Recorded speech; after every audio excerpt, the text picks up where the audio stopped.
Hey guys, Molong here, and I'm really excited because we're going to take a look at Laka running on the RockPro64.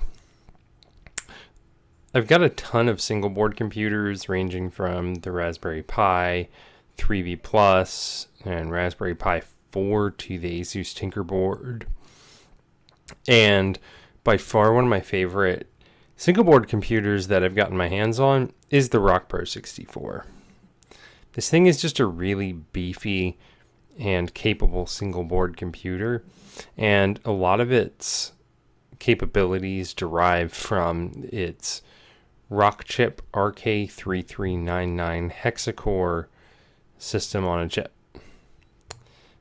I've got the 4 gig unit, and especially for using this thing as a desktop with a Linux distro, you can really appreciate the multitasking. As far as using this for emulation, its powerful CPU and GPU combo really will help out, especially for a lot of those higher end systems like N64 and PSP emulation. But that additional RAM isn't going to help out at all. All right, so without further ado, let's get started. The first thing you're going to need to do is go ahead and download the RockPro64 Laka image. So you can either get this through the nightlies, or you can go through a more traditional route.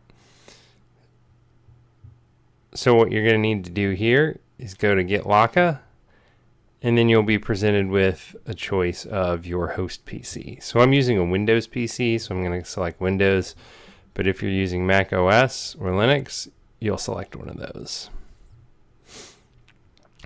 Now what we need to do is find the board that we're using. So as you can see, there are a ton of different devices here, including the Raspberry Pi 4, as well as the RetroFly GPi case, which is one of my favorite devices that I've gotten my hands on. But we're going to use the RockPro64. So now, go ahead and hit Get Laka. Download that. It might take a few minutes, so just give it a little bit of time.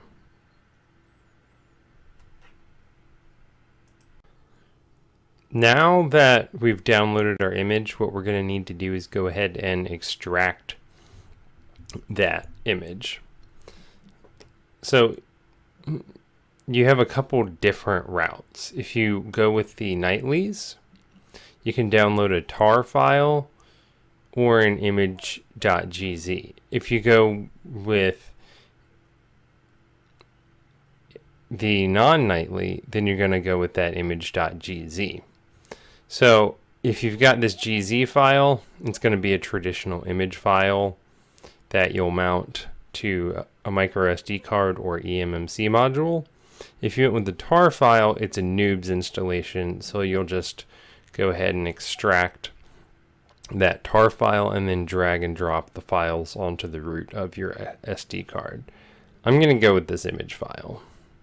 So you are going to need some kind of software to extract that image. So I'm going to use 7-zip.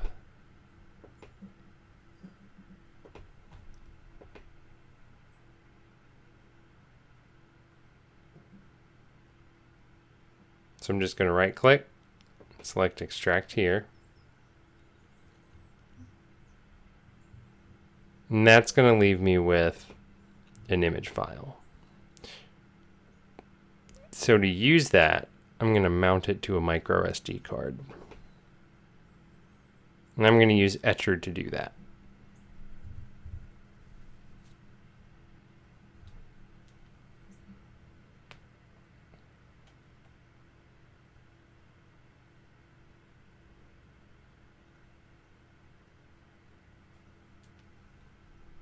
So with Etcher fired up, I'm going to go ahead and select my image.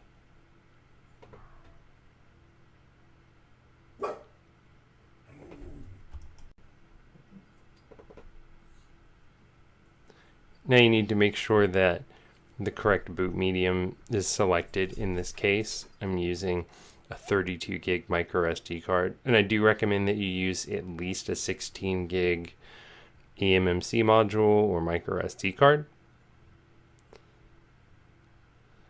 And when you're all set up, hit flash.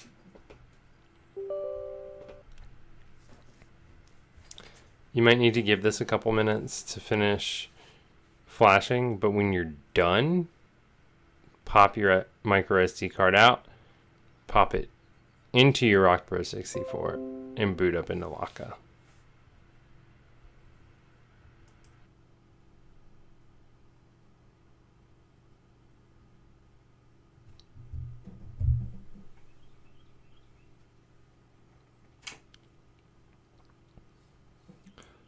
Alright, so we've successfully booted into Laka on the RockPro64, and it was a really quick process of actually getting up and running. So if you've ever used RetroArch, you're going to notice that it's a pretty similar interface, and I do like the way this looks like the XMB from the PlayStation 3. It's actually still, to this day, one of my favorite game consoles of all time. And I've still got my PS3 fat kicking around. Difference, though, is that Laka is actually baked into RetroArch. So it's basically like using RetroArch, but you've got all your cores already installed. So rather than having to install your individual cores, you can just go ahead and start playing ROMs. And if you go ahead and hit load core, you'll actually be able to go through and load whatever core you want to use.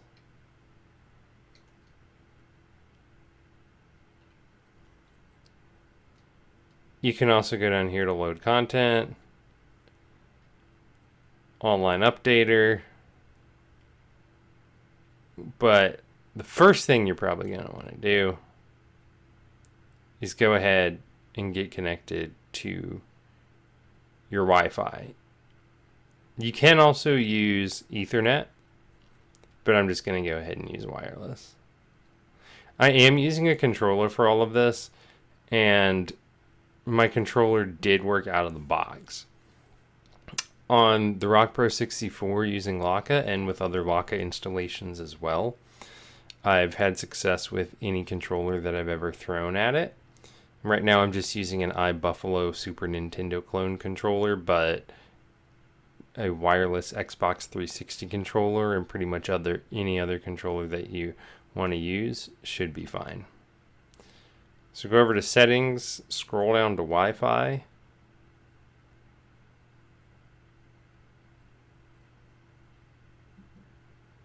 And you're going to want to find your Wi-Fi network. This, of course, assumes that you're using the Bluetooth Wi-Fi module. If not, you are going to be stuck with Ethernet.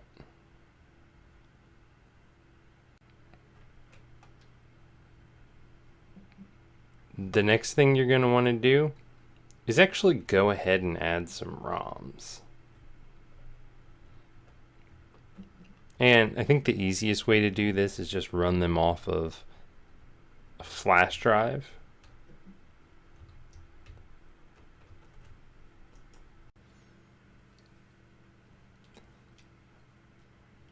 And there are a couple ways that you can accomplish this. You can load individual ROMs by going down here to load content.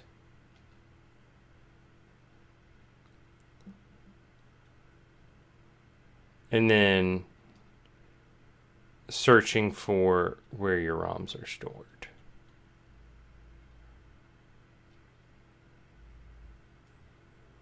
I think it's a little easier to go over here to scan directory.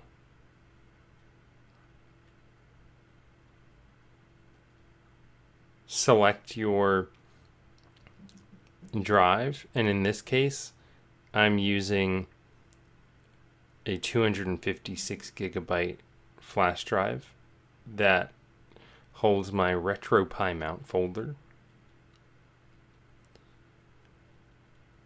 Find your folder where your ROMs are,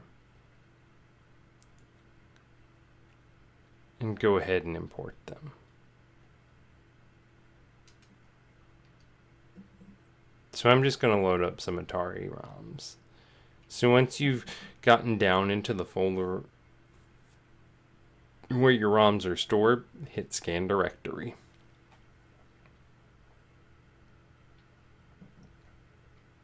So once scanning finishes, go ahead and back out of there.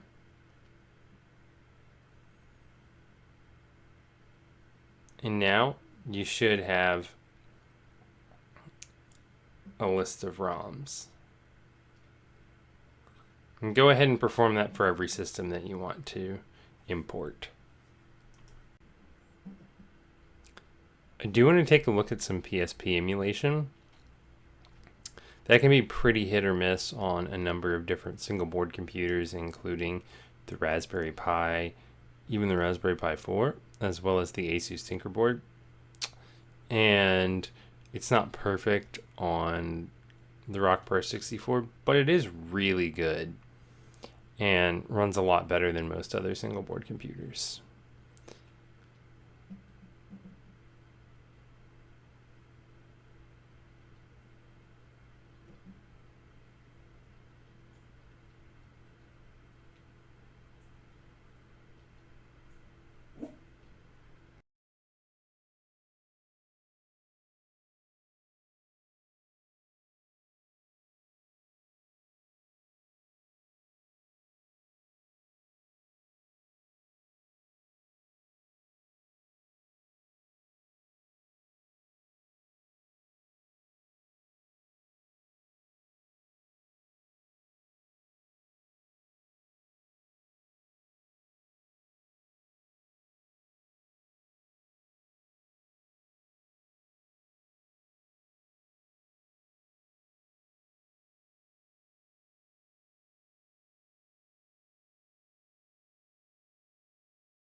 As you could tell, PSP emulation isn't perfect, but especially with a couple of tweaks, it is a lot better than on many other single board computers. I also want to take a look at some N64 emulation.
Again, N64 emulation isn't necessarily perfect, but it does run pretty spectacularly on the RockPro64.